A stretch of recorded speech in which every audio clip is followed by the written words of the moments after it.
അവർ സംസാരിച്ചു നിൽക്കെ പെട്ടെന്ന് അവരുടെ പുതിയ വാഹനം ബ്രേക്ക് ഡൗൺ ആയി. എന്താ സംഭവിച്ചത്? ബ്രേക്ക് ഡൗൺ ആവേണ്ട കാര്യമില്ലല്ലോ എന്ന് ചിന്തിച്ച് ടൈലർ പുറത്തേക്ക് ഇറങ്ങി. തനിക്ക് അറിയാവുന്ന പോലെ ബോണറ്റൊക്കെ തുറന്നു വെച്ച് എന്താ സംഭവിച്ചതെന്ന് നോക്കാൻ തുടങ്ങി. ഒറ്റപ്പെട്ട ഒരു പ്രദേശത്തായിരുന്നു വണ്ടി ബ്രേക്ക് ഡൗൺ ആയത്. ടൈലർ ഫോൺ എടുത്ത് ആരെങ്കിലും വിളിക്കാൻ ശ്രമിച്ചു. പക്ഷേ അവിടെ റേഞ്ചും കിട്ടുന്നില്ല.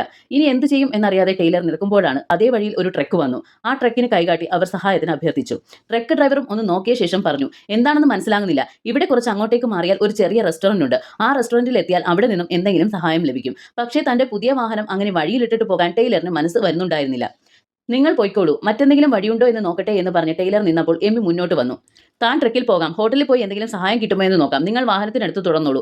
എമി പറഞ്ഞത് കുഴപ്പമില്ല എന്ന് ടൈലറിനും തോന്നി. എമിയെ ടൈലർ അവിടെ നിന്ന് ട്രക്കിൽ പറഞ്ഞയച്ചു. എമി പോയ ശേഷം ടൈലർ അവിടെ തിരിച്ചു വരുവാൻ വെയിറ്റ് ചെയ്തു. കുറേ സമയം പിന്നിട്ടിട്ടും എമിയെ കാണുന്നുണ്ടായിരുന്നില്ല. അതോട് വീണ്ടും ടൈലർ തന്റെ വണ്ടി മൊത്തത്തിലൊന്ന് പരിശോധിക്കാൻ തുടങ്ങി. ആ പരിശോധനയിൽ ടൈലർ ഒരു കാര്യം മനസ്സിലാക്കി. ആരോ മനഃപൂർവ്വം ജീപ്പിന്റെ ബാറ്ററി കണക്ഷൻ വിച്ഛേദിച്ചിരിക്കുന്നു. ടൈലർ അത് കണക്ട് ചെയ്തു. വണ്ടി എടുത്ത്